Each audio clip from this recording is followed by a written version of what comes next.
I suffer from a condition called Charles Bonnet syndrome, or visual release hallucinations, if you want to get more technical. It's a condition that's far more common than you might realize. It's estimated that as many as half of people with gradual loss of vision will experience one or more bouts over their lifetime. Yet I'm willing to bet that most of you have never heard of it. The reason for that is because most sufferers are scared to tell anybody what they experience. I know I was. But I'm getting ahead of myself. My name is Andrew and I'm 26. 2 years ago I woke up with an awful blurred vision, very single edge and detail clouded as if somebody had smeared Vaseline on a camera lens. It never got better. I was scared then and got over to Dr. Harper's surgery as fast as I could, suddenly needing to take a cab rather than climb in the car I'd driven without incident ever since I'd bought it 3 years prior. The doctor did some tests, asked me some questions. Have you been much thirstier lately? How often do you urinate? How would you describe your tiredness levels? And then gave me the diagnosis that changed my life forever. Diabetes. Type 1. He explained that I would need to take insulin shots with every meal, that eating the wrong foods without monitoring my blood sugar could see me drop into a coma, or worse. Then he got to my eyes. Andrew, your diabetes has resulted in maculopathy. Do you know what that is? I shook my head dumbly, already reeling with the shock of my diagnosis, and Dr. Harper went on. It's when diabetes affects the blood vessels at the back of your eye, blocking them and causing them to leak into the macula, the central part of your retina that helps you to perceive color and fine detail. When these blood vessels leak into the macula, it can cause significant damage. With a lump in my throat, I asked, "Okay, so how do we make this better?" I couldn't see Harper's face properly when he spoke, but his tone of voice was enough to tell me what I'd been dreading. "I'm sorry, Andrew," he replied gravely. "Perhaps if we'd caught this a little sooner, we might have had some treatment options available to us. But I'm afraid the damage has been pretty extensive. We can take steps to arrest the development of the condition, but I'm afraid it's irreversible." I felt as if my world had come crashing down around me. I was just 24, still at my physical peak. I was active, playing basketball and cycling a couple of times a week. And now my health, my body, and my sight had been taken from me. The first 6 months were tough. I broke up with my girlfriend, a sweet girl called Holly who tried to make it work but couldn't because I was so damn angry all the time. I lost my job because if there's one thing an architect needs, it's his eyes. I even fell out with a lot of my friends, making excuses to not meet with them until they stopped asking. In truth, it was jealousy on my part, envy that they got to keep on living while everything I'd ever hoped for had been snatched away.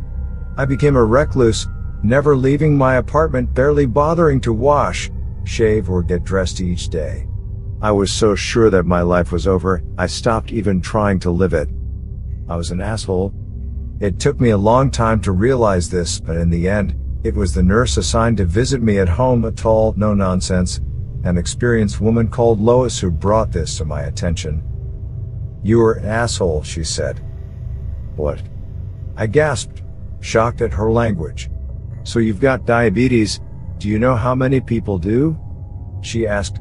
Then, before waiting for my answer, she continued, "Don't you think they all hide in their apartments, refusing to get on with their lives? Losing your vision is a terrible thing and you do have my sympathy, but, Andrew, it's no excuse to give up." "But you don't," I argued, trying to defend myself, but she hadn't finished. "Understand?" she growled. "One of the bravest men I know was paralyzed from the neck down when he was just a child, and he hasn't given up. You can do so much more with your life, and you have people that want to help you do that, but you can't even be bothered to shave that ugly f***ing beard off. Stop being a crybaby and make a f***ing difference." Of course, it didn't happen overnight, and I argued with her. I was furious at her blunt insensitivity and told her to leave. I said I'd tell her superiors, but she laughed and told me I wouldn't. "You won't because you're a smart guy and you've got too much pride for that," she said. "I'll see you next week." That night I shaved. I opened my curtains and actually looked around. Things were blurry, but I could see the things scattered around my home when I really looked. The mess I'd let it become. When Lois came back the following week, the place was tidy. I was clean-shaven, dressed. I'd even attempted to comb my hair. She didn't say anything about it, didn't mention the argument of the week before, but she took me out for coffee down the street. She guided me along the sidewalk to the coffee shop, talking to me, reassuring me. It was daunting, even though it was less than a block away, but I felt so proud when I got there. We talked, me and Lois. I think I even laughed.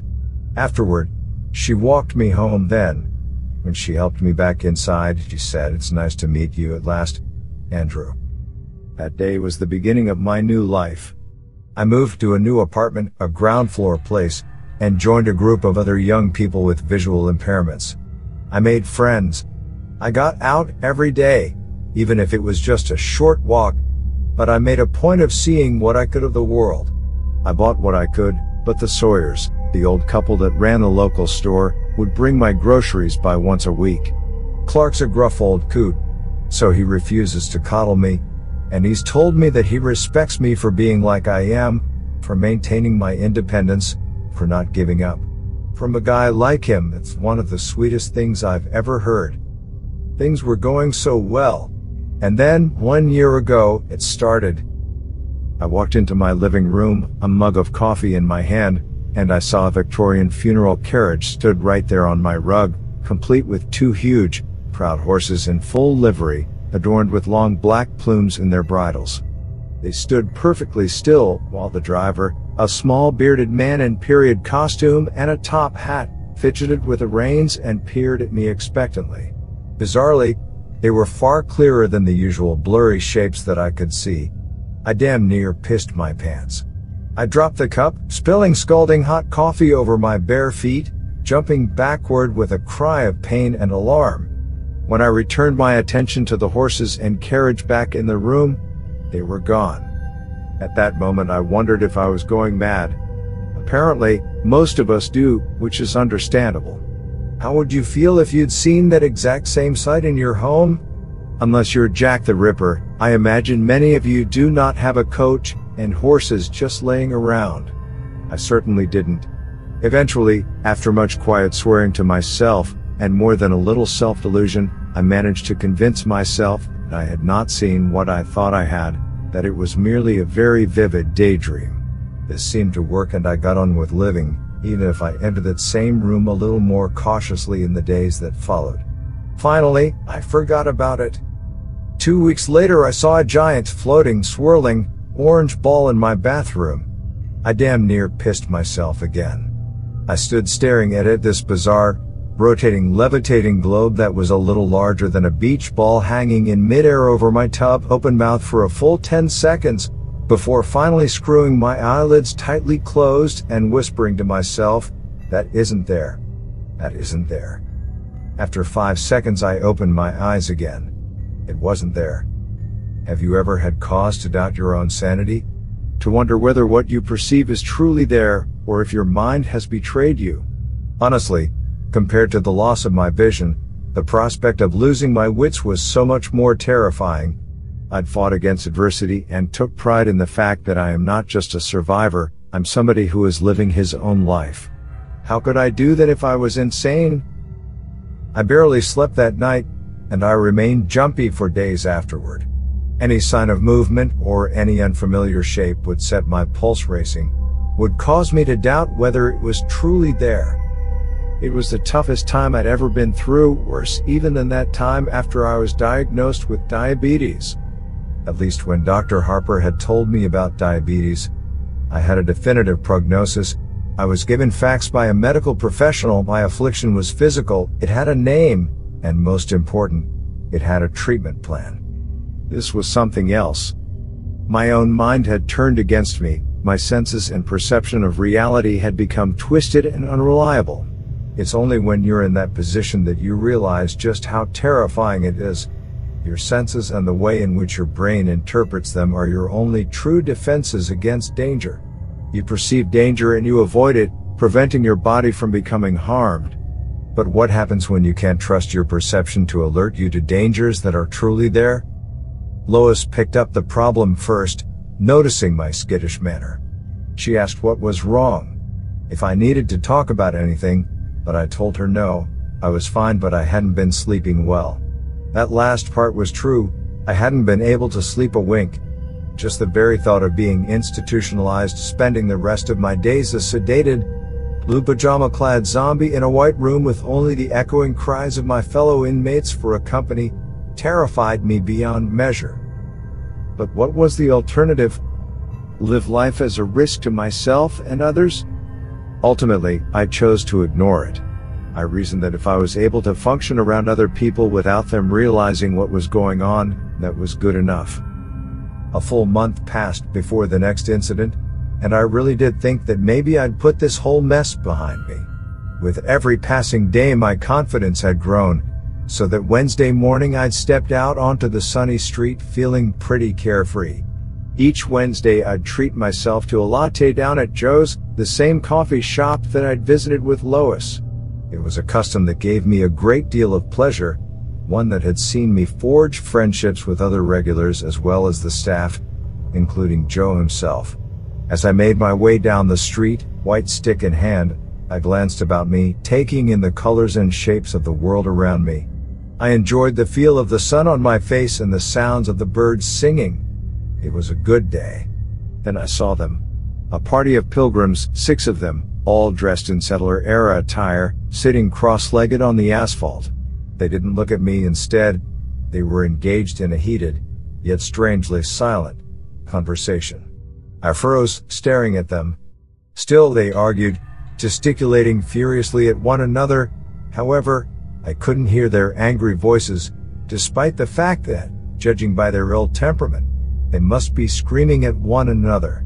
Paralyzed by shock, the white stick fell from my numb fingers, clattering onto the sidewalk. I turned to leave, desperate to flee from the haunting sight of the colonists in the road, but I was so panicked, in such a hurry, that I stepped on my cane. It rolled underfoot, and before I knew it I pitched over, tumbling to the hard ground below. I didn't quite break my fall in time, banging my cheek hard on the floor and skinning my palms. I heard a cry from a passerby, a friendly, concerned woman who rushed to my side. She knelt beside me, helping me up, applying a Kleenex to my throbbing cheek, which she informed me was now bleeding. I tried to tell her that I was okay, there was nothing to worry about, but this good Samaritan insisted on driving me to Dr. Harper's office to get my injuries looked at. Now I think back to it, I'm pretty sure that she knew my obvious distress was nothing to do with the fall. At the time I was embarrassed and angry, but now I realize I owe her a debt of gratitude. Without her intervention, I don't know how much longer this would have gone on before I cracked up and ended up in an asylum after breaking down through sheer stress. Andrew, why don't you tell me what happened? Dr. Harper asked, gently dabbing at my cheek with disinfectant.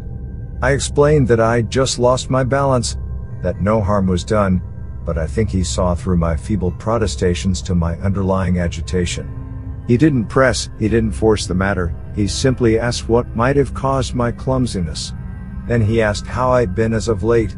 When I'd finished mumbling my way through the most noncommittal answer I could muster, he placed a gentle, reassuring hand on my shoulder.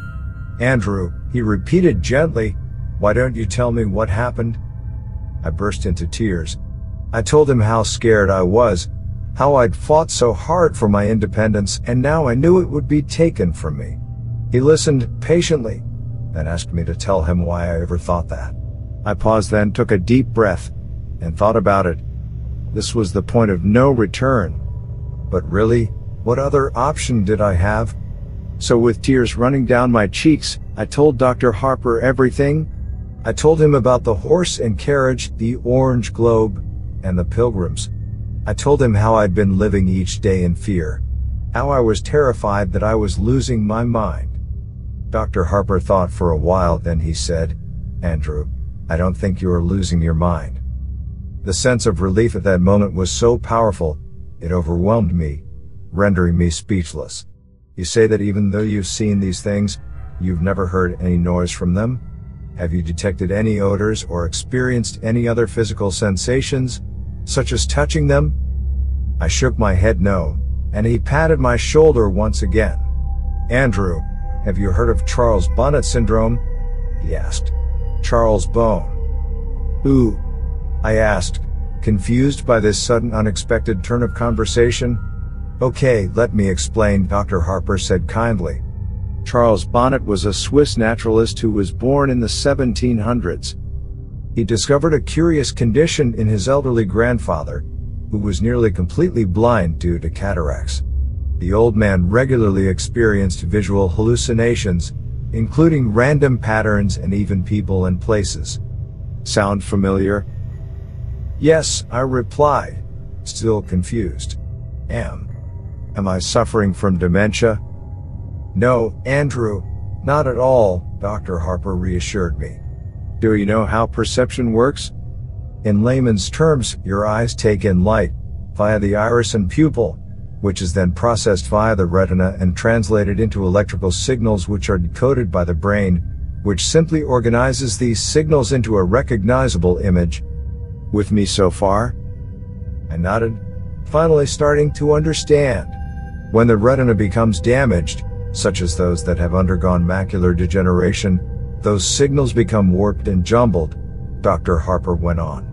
The brain still receives them, so it does its job, translating these distorted signals into an image. It kind of fills in the gaps for you. Sometimes it fills these gaps with colors, patterns, creatures, and places that aren't present. And this is called Charles Bonnet syndrome. I nearly wept with relief. So I'm not mad? I cried. Not at all, the doctor replied. This is an entirely physical condition. Your mind is in full working order. If you were suffering any form of mental illness, your delusions wouldn't be limited to just the one sense. You'd hear these interlopers, smell them, even feel them. This is a condition solely related to your eyes, not your brain. As I left Dr. Harper's office, I felt as if a weight had been lifted from my shoulders. Sure, my vision was still an issue, but now I knew it was only a problem with my eyes, not my mind. I knew I could handle the situation. I was ready to face the world again. Since then, I've seen plenty of weird visions. I saw a huge waterfall in the park, complete with a hazy mist and butterflies flitting about it. I saw a Native American warrior, complete with a huge feather headdress, sitting at a stool at the counter in the coffee shop. I saw an intricate and quite impossible structure of scaffolding crisscrossing the entire front of my apartment block. Hell, on the 4th of July last year, I even saw a great swooping green dragon in the sky, twisting and cavorting through the air overhead. All looked utterly and completely real, yet now I knew they were simply tricks of the eye. They were no longer disturbing.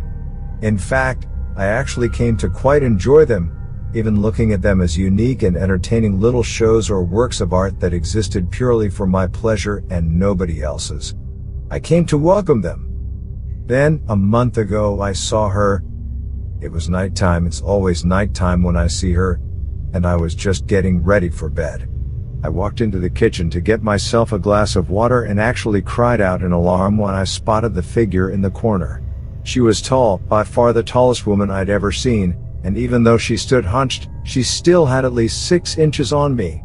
I was used to seeing characters in dated and bizarre dresses, but this was different somehow. It didn't seem like an outfit from any one time, instead of a bizarre mishmash of items. She wore a tuxedo jacket, figure-hugging in black, tailored to the female body shape, over a dirty old ruffled dress shirt. To complete the ensemble, she wore a bright red bow tie. On her hands, which she held out to either side as if shrugging, or maybe feeling for rain, she wore dirty white gloves. Her fingers were disproportionately long, almost spidery, and occasionally they twitched as if she longed to grip and squeeze something in them. On her lower half, she wore shorts, the same crimson as her bow tie, over opaque black nylons. Her legs were long, lithe, attractive if the truth be told, the legs of a dancer. She also wore red heels, the same hue as her shorts and bow tie, but they sparkled and shimmered, bringing to mind Judy Garland's ruby slippers from The Wizard of Oz. As strange as this ensemble was, I couldn't tear my eyes from her face. Most of it was obscured by a jaunty bowler hat tipped and tilted to hide her eyes and nose, but beneath the brim of her hat, I could see the deathly pale skin of her face and a grin that sent shivers down my spine. It was wide, too wide, with entirely too many teeth. A smile is meant to be an expression of warmth, it's meant to feel welcoming and benevolent. But the look on this woman's face oozed malice. It felt much like the sort of glee I'd expect from a snake as it corners a rat.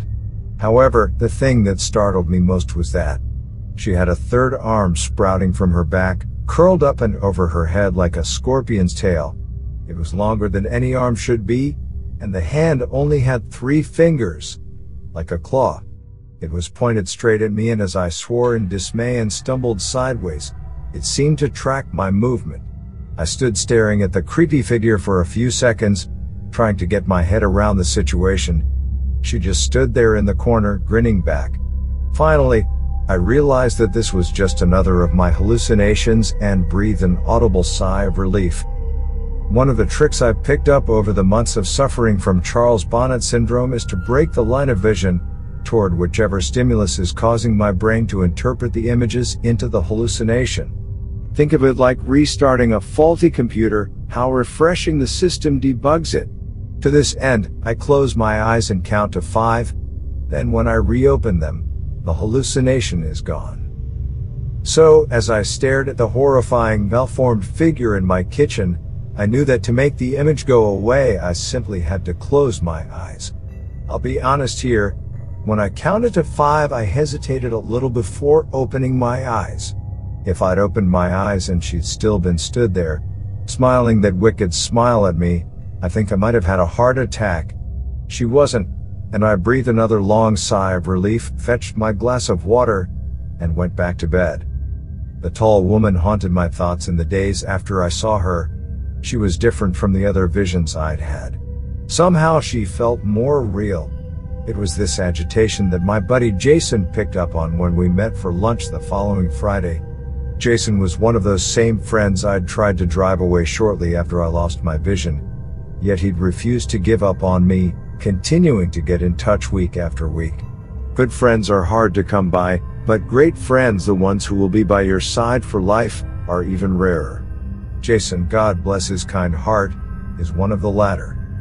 "You've got to tell me what's going on, dude," he said, as we sat down over pizza. "Do you mean?" I asked, trying to brush it off. "You are so distracted, it's like you're looking for something in here all the time. You've eaten, like, 1 slice in pizza in the time it's taken me to eat 4. So, I repeat, you've got to tell me what's going on," Jason said, waving a slice of pizza around for emphasis. "It's nothing," I replied, feeling a little stupid. "I just had a hallucination a couple of nights ago that really got to me." "I thought you were cool with those now?" he asked, putting the pizza slice down. "Yeah, I am. I mean, I was, but this was different," I replied, resigned to talking about it. "She scared me." "She?" Jason asked, his interest clearly piqued. "Tell me about it." So I did. I described the tall woman and how she'd appeared to me. I explained that unlike any of my other hallucinations, she felt more real and that she was the first to feature such a weird and unsettling mutation.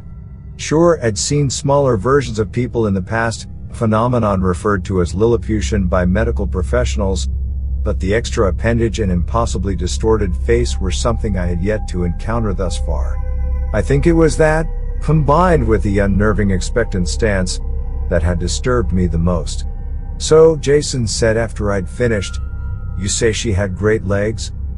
"Shut up, you asshole," I laughed, throwing my napkin at him. "No, seriously, I get it, man," Jason replied, passing the napkin back to me. "If I walked into a room and a giant mutant was waiting for me, it'd scare the shit out of me too. But you know what caused you to see this? It's like the coachman and that waterfall you saw. It's a condition that you know you have, and it's one that you know how to deal with. Okay?" I know, I replied. "Thanks, man. You're right." I did feel better too, so I smiled at him, took a big bite of my pizza, and changed the subject. asking him about his psycho ex, a conversation he was all too happy to dive into. The next time I saw the tall woman, just under a week later, I was brushing my teeth. I stood at the wash basin brushing away when I spotted a figure in the mirror. She was out in the dark hallway, peeking around the door behind me. That same sinister grin I'd seen before stretched her narrow face into a distorted grimace, the dirty bowler hat pushed down over her eyes once again. Each of those 3 long spidery hands gripped the door frame.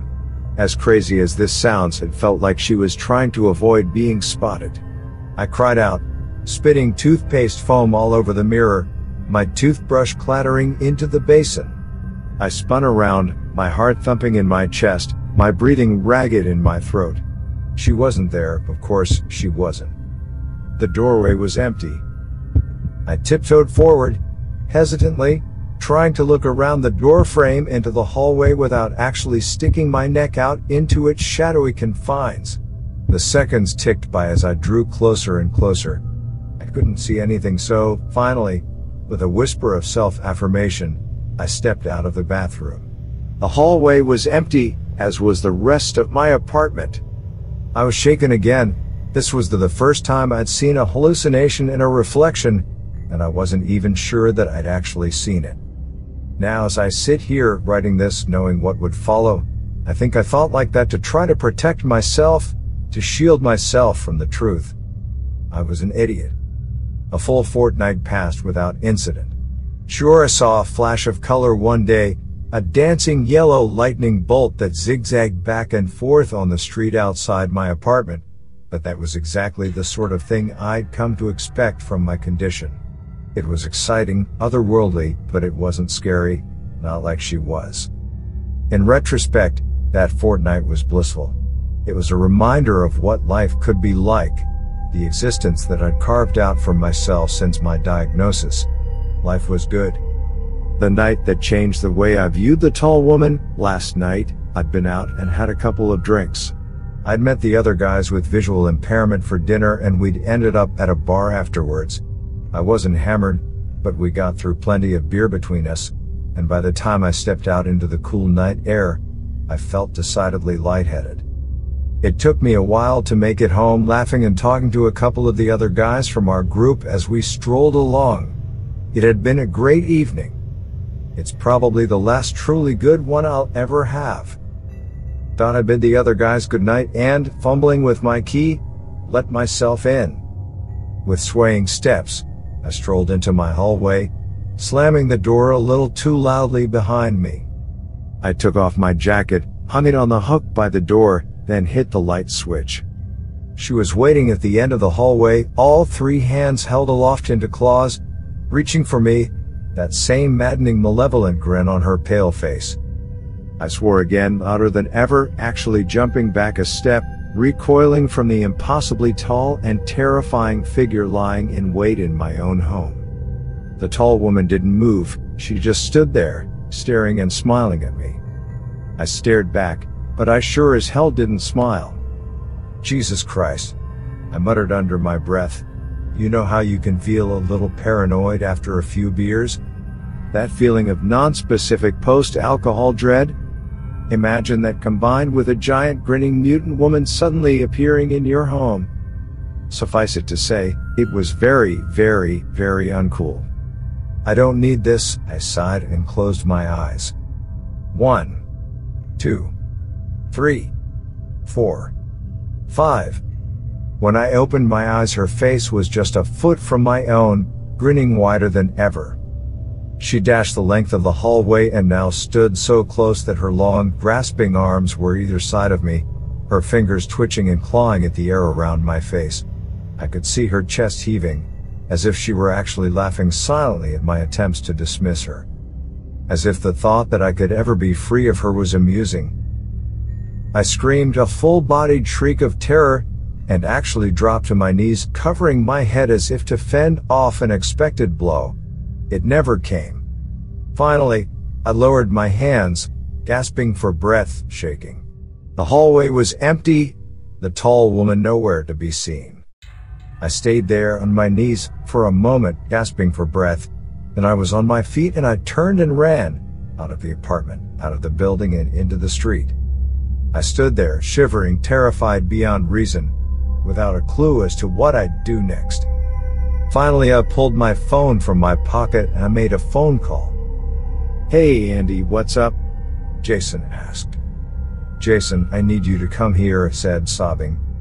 Jason didn't ask why, didn't complain.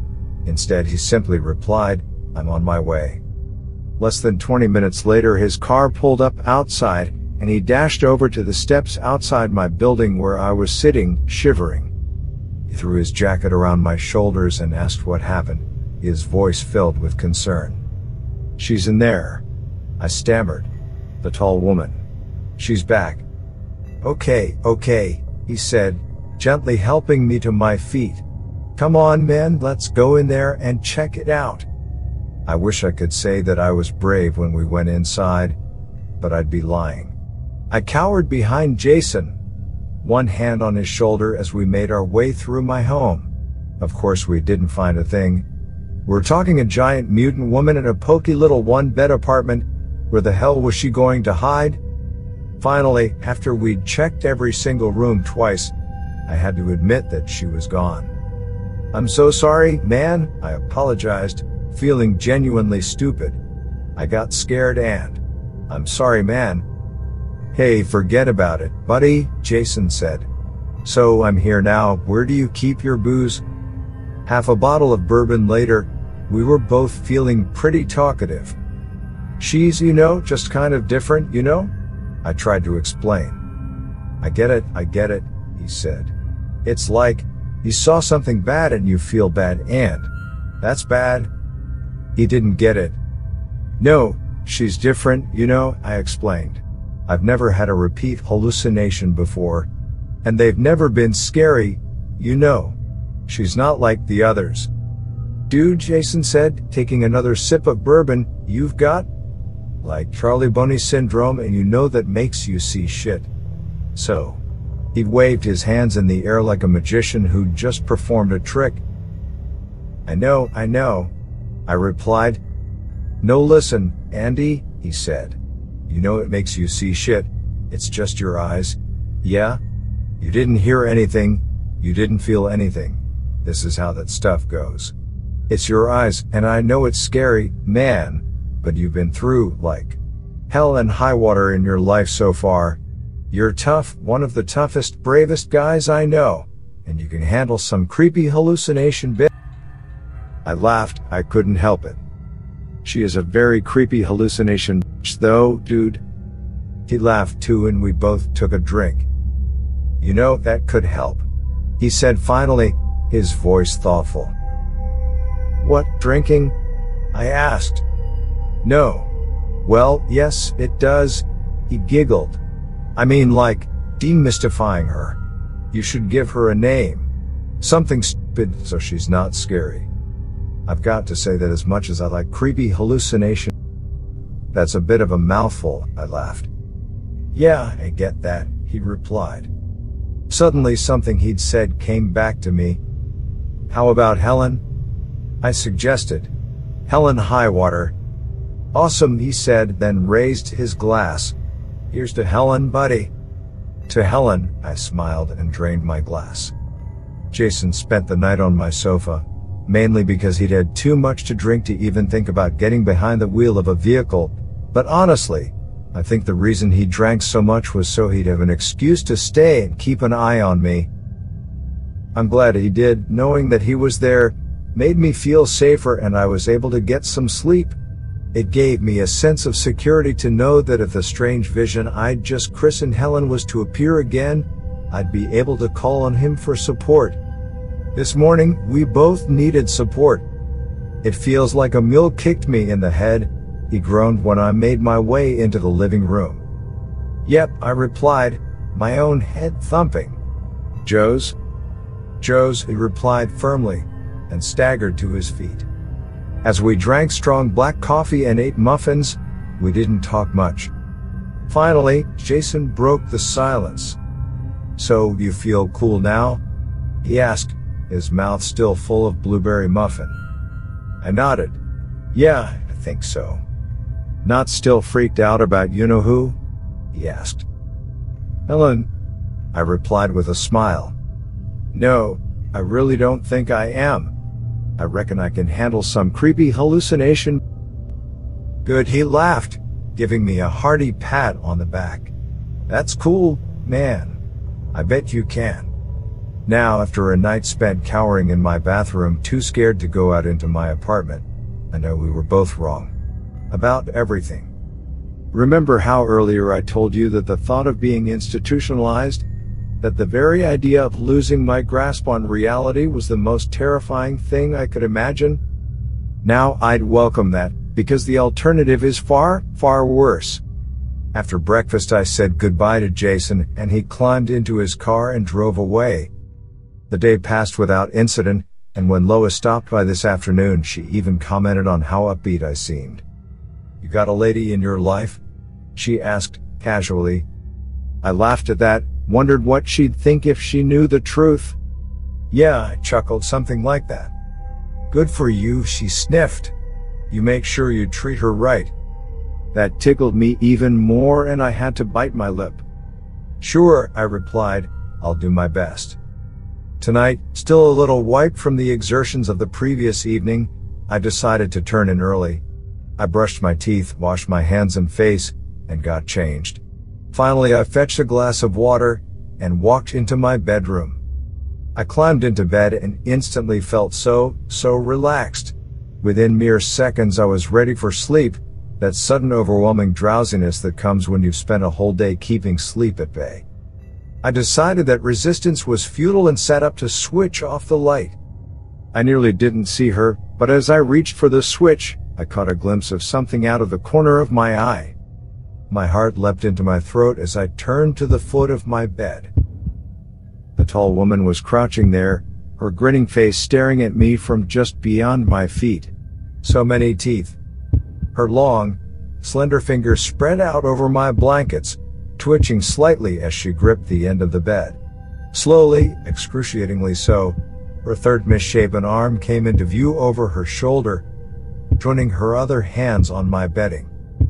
I froze, utterly petrified.